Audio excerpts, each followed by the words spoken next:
Hey guys, today I'll be showing you how to unbox and assemble your Rover e-bike. Let's get into it. First, you want to get a razor or something you could cut the strips with.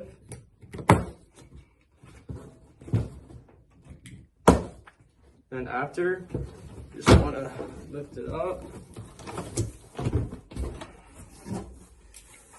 like this.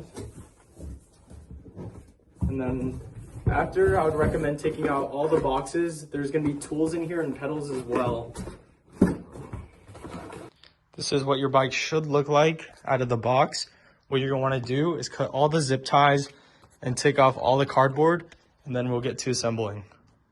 Once you cut all the zip ties and you take off all the protection, what you're going to want to do is just move the bars to the side for now, and we'll get to it. You're going to want to hold the back wheel and the front wheel and basically just spread it out like this, and then keep spreading it out until the bike is straight like this, and I'll show you guys how to clip it in. So we're gonna go on the right side of the bike, and you're gonna see this right here. Basically what you're gonna do is just close it like this and snap it in, and then once it's snapped in, it should be all secure. Shouldn't be able to move or anything, and basically we're halfway done. So next, what you want to do is we're going to assemble the bars, and you want all the cable to be in front like this.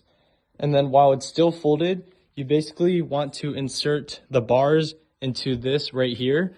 And how you're going to know if you're doing it right is if this groove right here, this indent, matches with this indent right here. And I'll show you guys.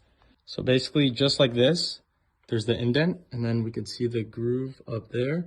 What you're going to do is just insert it until it goes up, and then push it all the way up like this. What you're going to do is flip the bar. Like I said, all your cables want to be in the front like this.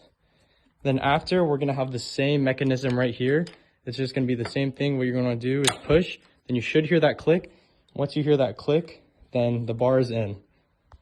Now what you're going to want to do is basically, you can position the bar as high or as low as you want by lifting it up or down. And there will be a lever right here. Let's say you want it at this height. What you're going to do is hold it here, grab the bar, and basically just push it, like lock it in, just like that. Then the bar is all sturdy and it's all ready to go. And then what you're going to also notice is the seat will be loose. What you're going to want to do is you want to set it to your hip height. So let's set it to our hip height, and then after, it's going to be like the same thing as the bars. You want to set it to your hip height, and then after, you want to just lock it the same way you did with the bars. Last but not least, we have the pedals. So as you can see, they are folded in. What you're going to want to do is just lift it up, and you're going to hear that click, and then we're going to do the same thing for this side as well. So this is what your bike should look like fully complete. Everything is tight on there, and it's all ready to go.